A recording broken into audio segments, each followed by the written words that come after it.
देवी देवता के पूजन के कुछ विशेष नियम होते हैं। जिस तरह से भगवान विष्णु को शंख बहुत ही प्रिय है और शंख से जल अर्पित करने पर भगवान विष्णु अति प्रसन्न हो जाते हैं, वहीं भगवान शिव की पूजा में शंख का प्रयोग नहीं किया जाता। धार्मिक दृष्टि से शंख बहुत पवित्र माना जाता है। किसी भी तरह की कोई भी पूजा हो, हर पूजा में आरती करने के बाद शंख के जल को सभी के ऊपर छिड़का जाता है। पर शिव की पूजा में शंख का इस्तेमाल नहीं किया जाता है। शिव पुराण की कथा के अनुसार दैत्यराज दंभ की कोई संतान नहीं थी। उसने संतान प्राप्ति के लिए भगवान विष्णु की कठिन तपस्या की थी। दैत्यराज के कठोर तप से प्रसन्न होकर भगवान विष्णु ने उससे वर मांगने को कहा। तब दंभ ने महापराक्रमी पुत्र का वर मांगा। विष्णु जी तथास्तु कहकर अंतर्धान हो गए। इसके बाद दंभ के यहाँ एक पुत्र का जन्म हुआ जिसका नाम शंखचूड़ पड़ा।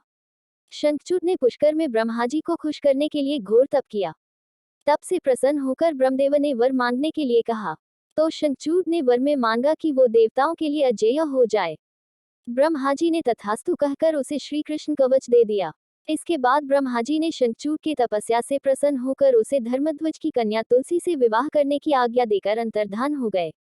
ब्रह्मा की आज्ञा से तुलसी और शंखचूड़ का विवाह संपन्न हुआ। ब्रह्मा जी के वरदान मिलने के बाद शंखचूड़ ने अहम में आ गया और उसने तीनों लोकों में अपना स्वामित्व स्थापित कर लिया। शंखचूड़ से त्रस्त होकर देवताओं ने विष्णु जी के पास जाकर मदद मांगी, लेकिन भगवान विष्णु ने खुद दंभ पुत्र का वरदान दे रखा था। इसलिए विष्णु जी ने शंकर जी की आराधना की, जिसके बाद शिव जी ने देवताओं की रक्षा के लिए चल दिए। लेकिन श्री कृष्ण कवच और तुलसी के पतिव्रत धर्म की वजह से शिव जी भी उसका वध करने में सफल नहीं हो पा रहे थे। इसके बाद विष्णु जी ने ब्राह्मण रूप धारण कर दैत्यराज से उसका श्री कृष्ण कवच दान में ले लिया और शंखचूड़ का रूप धारण कर तुलसी के शील का हरण कर लिया। इसके बाद भगवान शिव ने अपने त्रिशूल से शंखचूड़ का वध किया। ऐसी मान्यता है कि उसकी हड्डियों से शंख का जन्म हुआ और वो विष्णु जी का प्रिय भक्त था। यही कारण है कि भगवान विष्णु को शंख से जल चढ़ाना बहुत शुभ होता है।